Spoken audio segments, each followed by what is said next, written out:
Bien, nous venons de vivre la séance d'ouverture de cette réunion de travail organisée par l'UNESCO et l'Agence nationale de lutte contre l'illettrisme. Réunion de travail qui est préparatoire au sommet mondial de l'ONU qui aura lieu à Belém au mois de mai. Donc, Adama Ouane, vous dirigez l'Institut pour l'UNESCO pour l'éducation tout au long de la vie. Et vous disiez lors de la séance d'ouverture qu'il ne fallait pas négliger l'éducation dans la gestion de la crise. Alors, je crois que c'est vrai que le contexte dans lequel nous vivons là, depuis quelques mois est peut-être un contexte un peu particulier par rapport à ce défi qui est celui de l'alphabétisation durable. En effet, il y a déjà une sorte de sonnette d'alarme en se disant on est en période de crise, donc il faut couper. Et à ce jour, heureusement, on n'a pas entendu de gouvernement ou de responsables dire que l'éducation le budget doit être réduit. En fait, et nous le disons, la solution de la crise passe par l'éducation. Et à la base de cette éducation, il y a l'alphabétisation. Et si nous voulons que des hommes et des femmes à travers le monde puissent contribuer à améliorer leur vie, à produire, il faudrait qu'il y ait une masse critique de gens dont les capacités, les compétences sont, disons, développées pour leur permettre de faire face à leur situation et de pouvoir produire mieux, de pouvoir mieux gérer et de pouvoir partager aussi les questions fondamentales auxquelles la société est confrontée. Donc l'alphabétisation est un outil fondamental et ce n'est pas le lieu ni le moment de dire que nous pouvons faire des économies sur ces aspects parce que c'est une perception malheureusement assez répandue. Donc alerte. Vous iriez même jusqu'à dire que c'est, puisque vous... Ah oui, c'est un facteur de croissance. Je l'affirme, c'est un facteur de croissance, c'est un facteur de développement. Il y a des études empiriques avérées, prouvées, qui démontrent que c'est le gain en productivité, les gains en matière de santé, les coûts aussi, les économies.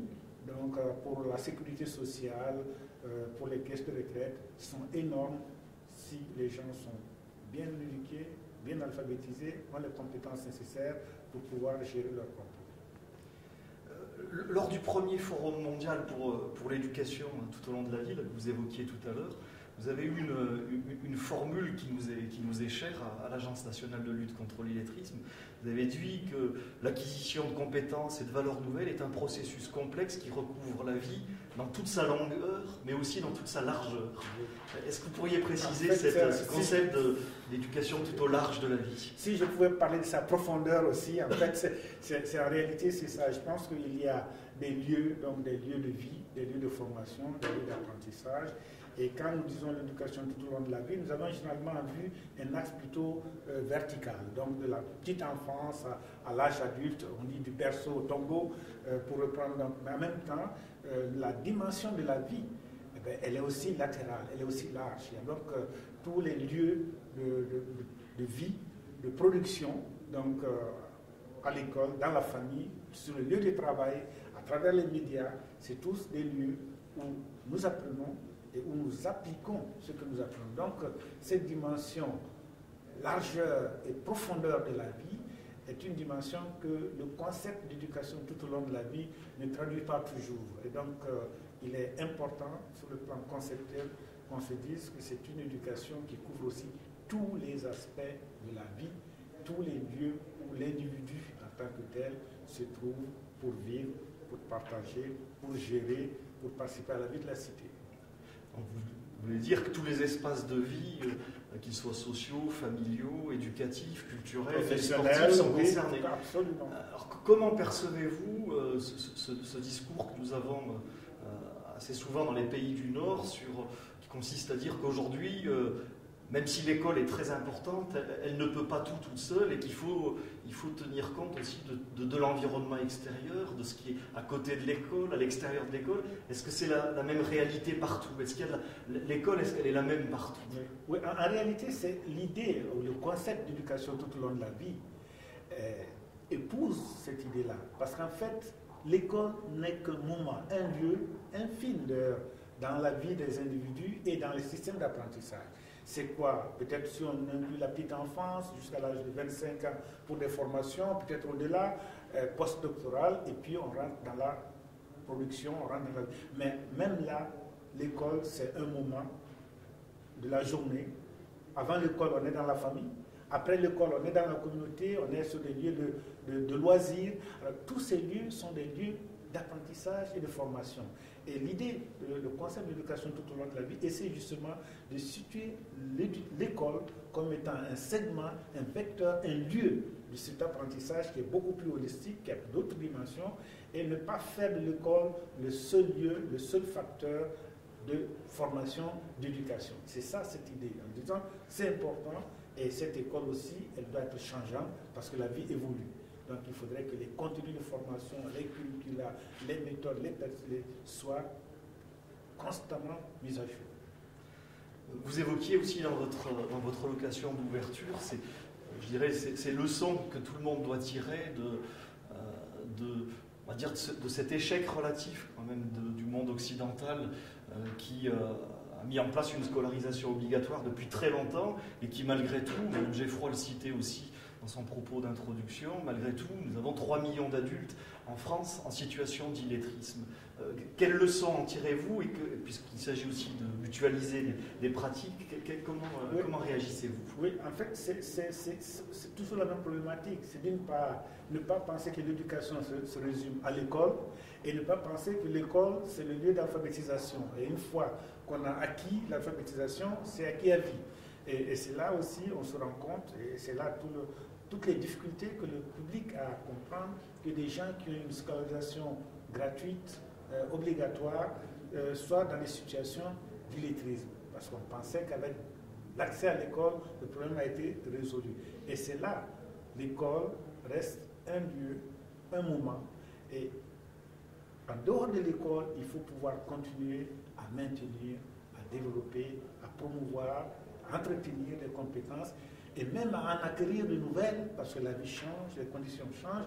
Et donc, non seulement il y a une déperdition quand on n'entretient pas, quand on n'utilise pas, ça s'use quand on ne s'en sert pas. Et donc, il y a des situations d'illettrisme qui sont créées et on a de la difficulté à comprendre que non seulement ces phénomènes-là existent, mais aussi qu'elles peuvent prendre des proportions inquiétantes parce que toutes les personnes fragiles sont malheureusement concernées et ce nombre à quoi? Avec le chômage, avec la pauvreté, avec aussi l'immigration, les gens qui arrivent, même si nous disons bien, il ne faut pas confondre donc illettrisme avec apprentissage d'une langue, parce que nous avions donc des docteurs qui viennent en France ou ailleurs et qui sont en situation d'illettrisme, parce que bon, la langue, le milieu, les fonctionnements, ils ne sont pas à l'aise avec, donc ils sont un peu en décalage. Mais cela n'en fait pas des analphabètes. Alors voilà, c'est un peu tout ça qu'il faut pouvoir clarifier un peu parce qu'il y a plusieurs concepts, plusieurs situations qui s'imbriquent et ça rend le processus ou le phénomène un peu plus complexe.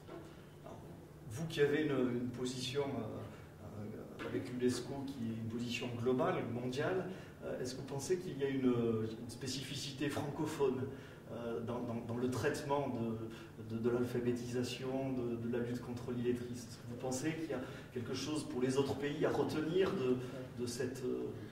S'il y a une spécificité, je pense que c'est le concept même d'illettrisme qu'on trouve seulement en francophonie, une différence entre analphabétisme et illettrisme. Quand on change de langage, quand on va dans les pays anglophones, ils ont, bon, literacy, bon, alphabétisme, analphabétisme, et l'illettrisme, il le caractérise très souvent comme un alphabétisme fonctionnel.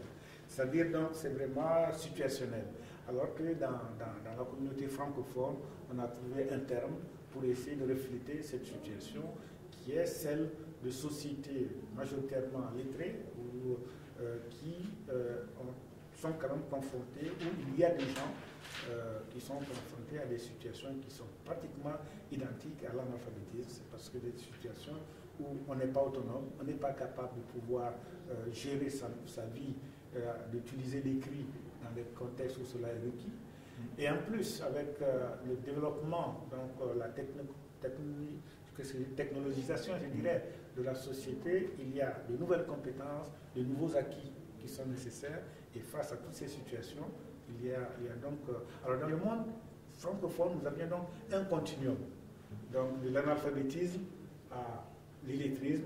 Et ce continuum-là, il n'est pas simplement spécifique à la France, au Canada, à la Suisse, à la Belgique, je dirais les pays industrialisés de la francophonie. Mais aussi, on se rend compte que même dans les pays pauvres, les pays du Sud, les pays en développement, une fois qu'un seuil critique d'alphabétisation est atteint, 85%, on rentre déjà dans des situations où d'abord il y a l'analphabétisme résiduel. Donc des gens qui commencent déjà à sentir une certaine honte à être analphabètes, donc à se cacher, à devenir donc des cibles pratiquement difficiles, parce que pour elles, il faut des stratégies plus ou moins différenciées. Et on a aussi des situations d'illettrisme qui apparaissent donc au niveau supérieur, des gens qui sont initialement alphabétisés, mais qui rentrent aussi dans des contextes de plus en plus complexes où leurs acquis de base sont insuffisants pour leur permettre d'être suffisamment autonomes. Merci, monsieur Romain Wall.